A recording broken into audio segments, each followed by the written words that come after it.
One of the things we're going to cover together, because so much of when an individual has a disability is cared for and impacts a family, is we're going to discuss disabilities in relation to families.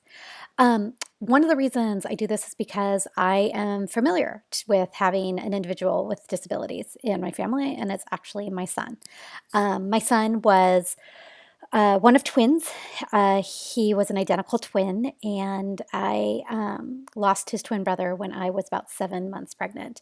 We think that his umbilical cord just twisted shut, and like he was cut off from nutrition and passed away. And so, my son, I was in preterm labor also, and so ultimately, my son, I stayed pregnant with him and got injections of steroids that helped strengthen his lungs, but we didn't know if it would be better for him to be born or to stay in utero if I were to stay pregnant. And so I actually ended up in the hospital for a few weeks, and he was born. Ultimately, we found out he wasn't growing. So he was born 10 weeks early, and he weighed 2 pounds, 3.5 ounces. That's him, as you can see, right after he was born.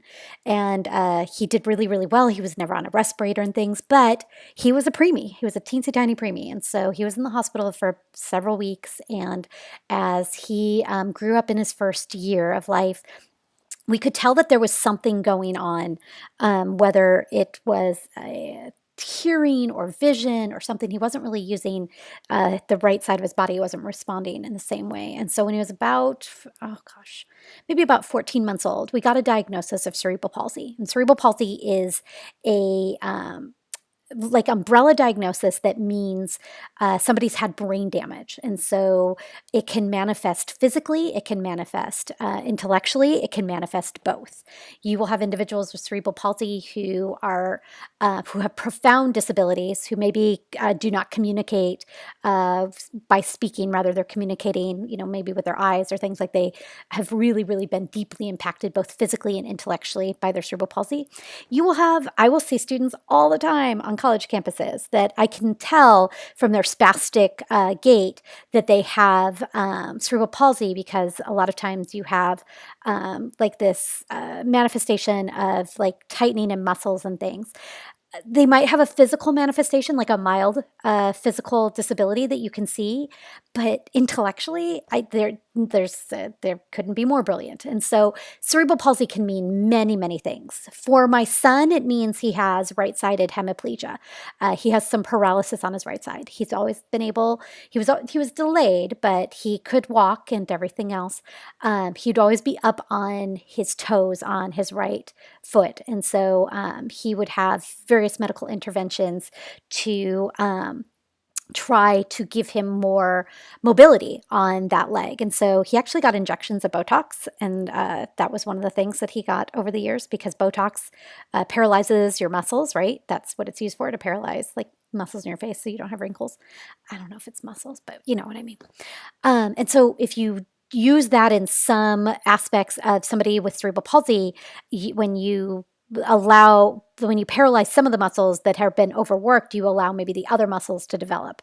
And so he's had that. He also had a tendon transfer between his leg and his arm and things. And so that picture with the little engine that could was after his tendon transfer surgery, where he was pretty convinced he wasn't going to walk again. My mom broke out the little engine that could, like, I think I can, I think I can, I think I can. And I love the look on his face, even though it breaks my heart to this day. He was like, yeah, Grandma, I don't think so. But he was walking the next day, rest assured, with a cast, but he was walking. He's had some seizures. He had a couple seizures as a baby. He had a seizure that scared the holy heck out of his elementary school class when he was, it was actually, he went to an elementary school that was pretty small. And so he was in 8th grade and scared everybody and got an ambulance ride out of that. And so that's been one of the complications of the years. And he wore a brace on his leg until he was done growing. He is still fairly teensy tiny. He's barely 5 feet tall. But once he stopped growing, he didn't have to wear the brace anymore. And so those are some of the things he's gone through. Now, I'm telling you this not because I've gone through it. I don't have a disability. And so it's not like I can be like, I totally get having a disability, because my son, no, I don't, because it's not me. I do know what it is to be a person that loves a person with a disability more than anything. I know what is to be a parent who advocates for their child. In addition to his physical disabilities, Mac does have some pretty significant intellectual disabilities, some pretty astounding auditory and visual processing that makes it pretty hard for him to learn, although he always thankfully worked really hard to try.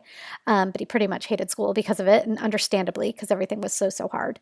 And he, will struggle as a young adult to live independently. And so this is a long lasting disability.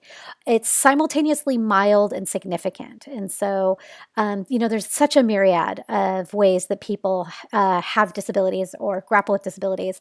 And I think so often we focus on that disability part, but I want to focus in on the ability part, right? So often, people with disabilities, we focus on the thing that they have that, maybe they struggle with. But a lot of times, what they may struggle with actually gives them the ability to navigate the world in a way that all of us who supposedly don't have disabilities, like they kick our butts in their abilities to go through the world. My son uses one hand about, I don't know, 85% of the time. Like, go through the rest of the day just using one hand, right? I've actually, over the last few years, I've been a klutz, and I've burned my hand cooking and stuff a couple of times. And so I've had it wrapped up and haven't been able to use it.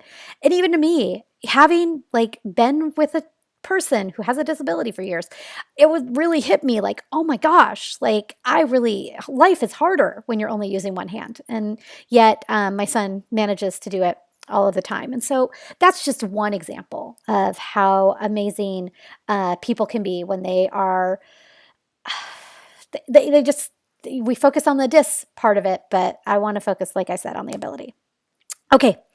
Want to share with you, and hopefully you can read it depending on what screen you are on listening, but a letter that is pretty atrocious. So this was sent to a family in Canada. I cannot think of what place in Canada that had a child with autism. So to the lady living at this address, I also live in this neighborhood and have a problem. You have a kid that is mentally handicapped, and you consciously decided that it would be a good idea to live in close proximity to a neighborhood like this. You selfishly put your kid outside every day and let him be nothing but a nuisance and a problem to everyone else with that noise-polluting wailing sound he constantly makes. That noise he makes when he's outside is dreadful. It scares the hell out of my normal children. When you feel your idiot kid needs fresh air, take him to the park, you dope. We have a nature trail. Let him run around those places and make noise. Crying babies, music, even barking dogs are normal sounds in a residential neighborhood. He is not. He is a hindrance to everyone and will always be that way. Who the hell else is going to care for him? No employer will ever hire him. No normal girl is ever going to marry or love him, and you're not going to live forever. Personally, they should take whatever non-retarded body parts he possesses and donate it to science. What the hell else good is he to anyone? You are a retarded kid. Deal with it properly. What right do you have to do this to hardworking people? I hate people like you who believe that just because you have a special needs kid, you are entitled to special treatment. Do everyone in this community a favor and scram. Move away and get out of this type of neighborhood setting. Go live in a trailer in the woods or something with your wild animal kid. Nobody wants you here, and they don't have the guts to tell you. Do the right thing and move, or euthanize him. Either way, we're all better off. Sincerely, one pissed off mother. This was ruled as a hate crime, but I believe it was never actually taken to court and prosecuted. And so the reason I show you this is because it's such a strong, hideous, discriminatory example of prejudice for individuals with disabilities.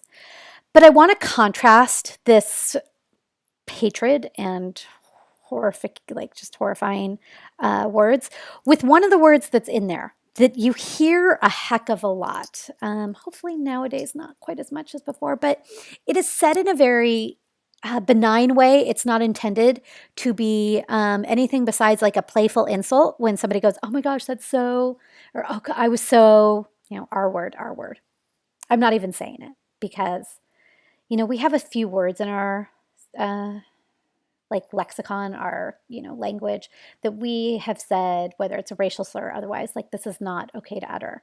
And I don't think that this word has been treated in that way, but I believe it needs to be. And the reason is, I do not condone racial slurs. I do not condone, gendered insults in any which way. But people who have those leveled against them have the intellectual ability to know that that's wrong and to advocate for themselves. There are other power structures at play that can get in the way of that, but the intellectual ability is there. This word, the R word, retardation, is a medical diagnosis. It's a medical diagnosis of an individual who has intellectual capabilities that do not allow them to operate in the world with, their, peers of average or higher intelligence. And so people who have a diagnosis of mental retardation, because it is a medical diagnosis, they don't understand that this word is being utilized as an insult, right? They can't stand up and say this is not okay. And so that's why this word is a little bit different than the other horrifying words that we have in our society. And this is not intended to be a guilt trip. If you are a person that uses this word, please know that it's not like I'm going, oh my gosh, look at you, terrible person. No. But it's a moment to think through. There are certainly, we say these things in whatever it is. And once we start to realize the impact that it might have on somebody else, we have a moment where we can really think about what differences we can make on behalf of kind of, the world and humanity and our community and everything else. This is tricky. I have heard people use this word. I've heard Mac's family members, my son's family members use this word. His coaches over the years have used this word, and they meant it no harm, right? It's used just in lighthearted conversation as a joke almost, right?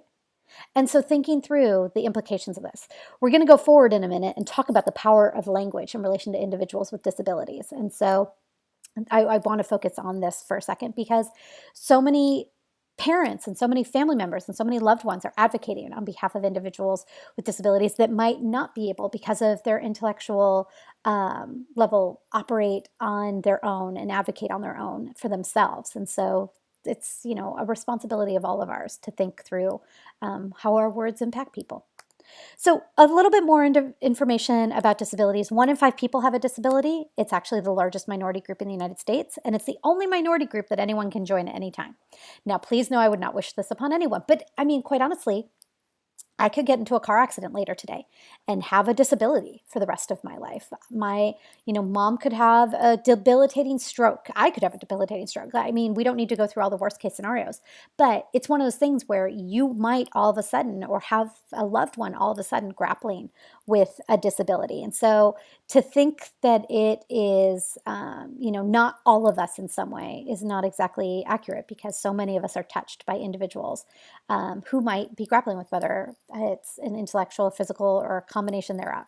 So, okay, I'm going to teach you an entirely new language. So, maybe you've learned Spanish or French or who knows, English, Latin, whatever in schools. I'm going to teach you this whole new language, and it's called People First Language. And so this is actually a picture from a post office door. You can see me half standing in the picture, taking a picture of it, because I saw the sign and I'm like, oh, that's not People First Language. I'm going to take a picture of it so I can use it in my lectures. So it says no dogs allowed except those assisting blind or deaf persons. And so why would this not be People First Language? Students usually say, because what the point they bring up is an individual with visual disability would not even be able to see the sign. So yeah, accessibility is a bit of a issue there, absolutely. But if you look at this sentence, a statement rather, where is the word persons? It's at the very end. So you're describing these people as blind people or deaf people. They're not people who are blind or who are deaf. People with a visual impairment or people with a hearing impairment. And it would be a very quick switch, right? All you would have to say is no dogs allowed except for people assisted by, or people with a visual and or hearing disability or something along those lines, or a some variation. It would have to be a very small edit, but it's an important edit, because a lot of times we describe people by their disability. I have, really ugly frizzy hair. People don't describe me as the frizzy haired girl, right? or maybe they do, and they just haven't told me, and that's fine, I guess. But you know what I mean? We don't do this with other aspects of our identity always. But a lot of times, people with disabilities, the way that language is utilized can be kind of problematic and kind of leads to the inequalities that people experience when they have disabilities. So I understand that, of course, by explaining that to you, it's not like, oh, okay, people first language. I totally get it. Just put the person before the disability and we're good.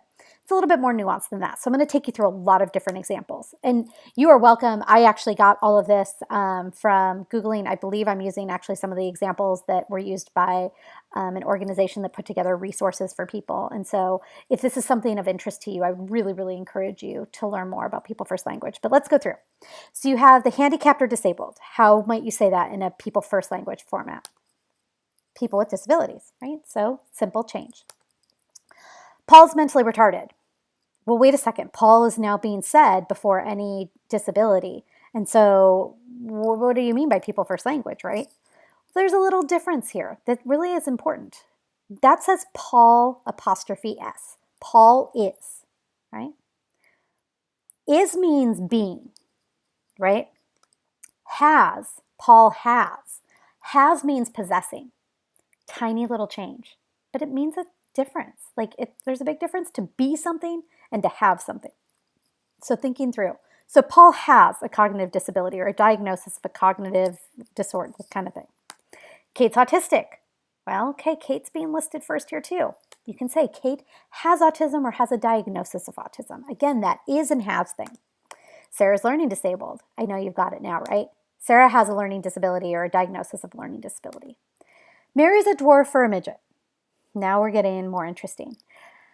People who have a diagnosis of dwarfism, and you might have learned this from TLC at some point if you have watched that channel. That is a community of individuals. They do not have any intellectual disabilities. They are vibrant, capable people. And so they, as a community, have advocated for language that they want used. And it's actually little person. So Mary is a little person, or Mary is of short stature. Tom's emotionally disturbed or mentally ill. Tom has a mental health condition. Those words, disturbed, ill, they're really, really loaded with a negative statement. And so thinking through the choices, the small choices that we make. I love this one. Laura's confined to or is wheelchair bound. Laura uses a wheelchair. It does not matter how often Laura uses it. Laura uses it. It's not that she's confined to it. She's using it. Steve's in special education. I use this terminology all of the time with my husband being a student or teacher rather, for students receiving special education services.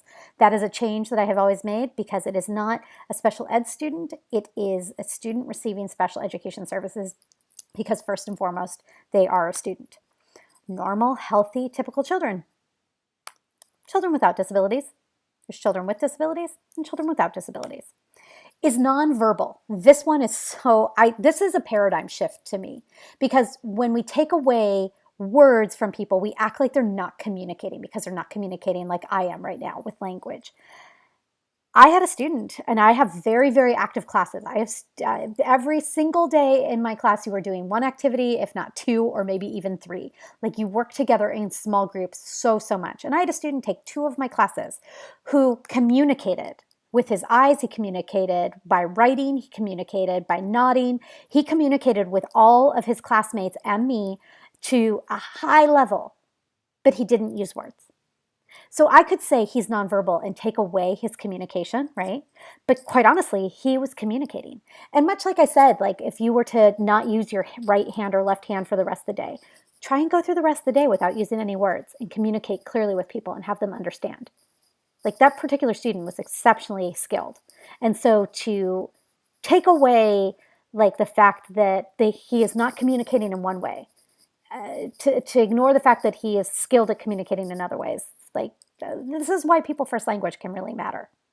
Brain damaged, brain injury. So little changes in the way that we refer to people grappling with various injuries and things. Another one that I really like. Handicapped, parking, hotel room, etc. Accessible. Just now it's accessible to everyone. So little changes that have a major, major impact. With sociology, one of the main paradigms in sociology, one of the like core beliefs in sociology, there's three of them. I won't go into all of them, but one of them is called symbolic interactionism. And symbolic interactionism is one of the main thought, like analysis, like opportunities in sociology. Symbolic interactionism says that all of society, the reason we even have a society, is because of symbols, shared symbols, and how we understand symbols together. All of the words that I am saying in this lecture, you understand because we have this shared symbol system of the English language and things along those lines, like how important symbols are in our society in creating society. And so language is incredibly, incredibly important. Okay, last thing. What's this image? Hopefully you caught yourself in when you were about to say the handicap, like it's accessibility, right? So I want you to look at this image. Look at the human being in this image and how they are very lifeless. They are sitting straight up, straight ahead, like you don't see any movement, action. They just are sitting there passively, right? Waiting, needing, like you can see, when you really look at it, you can see how they are being perceived as, not a vibrant person.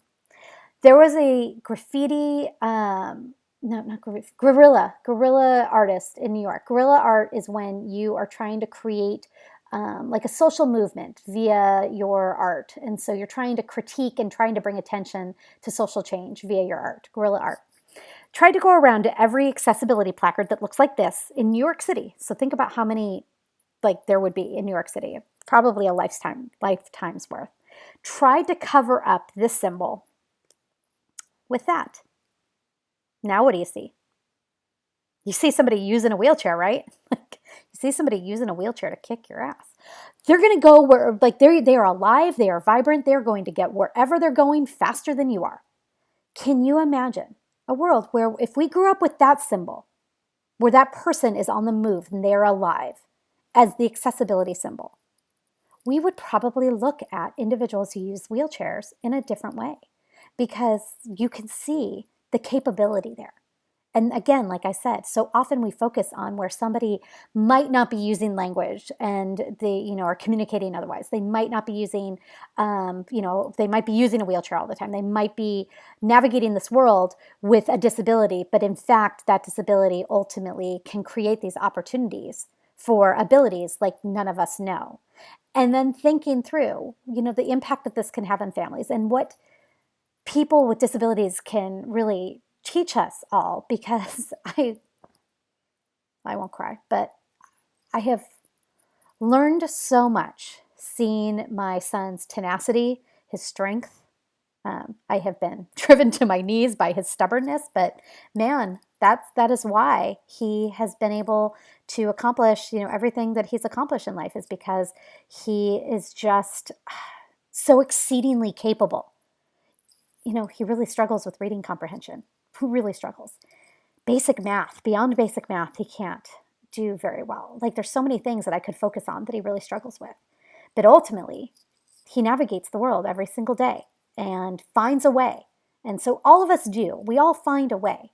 But to really, really have respect for individuals who are finding a way and creating skills beyond, what so many of us who operate under, the normalcy, I suppose, of bodies and brains and everything else is really something amazing. And so I know that you have individuals in your life that that have disabilities. And so I know that you have great respect for them. And hopefully by listening to this lecture, this has given you some more tools to really think through how it is we approach disabilities. And I will be so eager to know that some of you, hopefully, have taken some of these people first language opportunities to heart and will be utilizing them so that we can change the symbols.